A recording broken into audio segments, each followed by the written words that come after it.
Ukrainian President Volodymyr Zelensky is calling for comprehensive peace talks with Moscow, saying Russia would otherwise need generations to recover from losses suffered during the war. Key points: Volodymyr Zelensky says Ukraine wants meaningful talks with Russia. Volodymyr Zelensky says Ukraine wants meaningful talks with Russia. Mr. Zelensky claims that, without talks, Russia will suffer for generations. Mr. Zelensky claims that, without talks, Russia will suffer for generations. Ukraine and Russia have had several talks since the war began on February 24.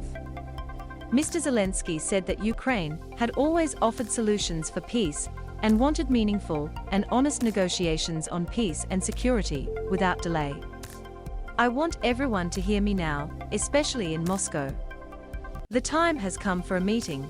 It is time to talk, he said in a video address released in the early hours of Saturday.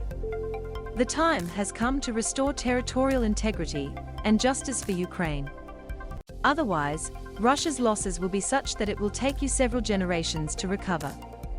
The two sides have been involved in talks for weeks with no sign of a breakthrough. Mr. Zelensky said Russian forces were deliberately blocking the supply of humanitarian supplies to cities under attack. This is a deliberate tactic. This is a war crime and they will answer for it, 100%, he said. M to mute, left and right arrows to seek, up and down arrows for volume. Watch 1 minute 23 seconds 1 minute and 23 seconds drone footage shows devastation in Ukraine's port city of Mariupol. Mr. Zelensky said there was no information about how many people had after a theater in the city of Mariupol, where hundreds of people had been sheltering, was struck on Wednesday. More than 130 people had been rescued so far, he said. Ukraine temporarily loses access to Sea of Azov.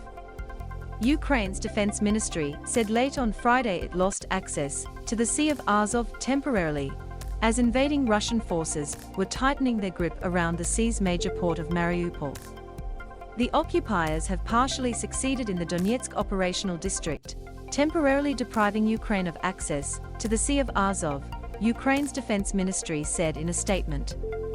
The ministry did not specify in its statement whether Ukraine's forces have regained access to the sea. Russia said on Friday its forces were tightening the noose around Mariupol, where an estimated 80% of the city's homes had been damaged.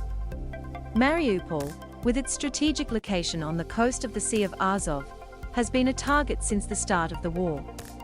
The city lies on the route between the Russian-annexed peninsula of Crimea to the west and the Donetsk region to the east, which is partially controlled by pro-Russian separatists. Russia claimed as early as March 1 that its forces had cut off the Ukrainian military from the Sea of Azov. ABC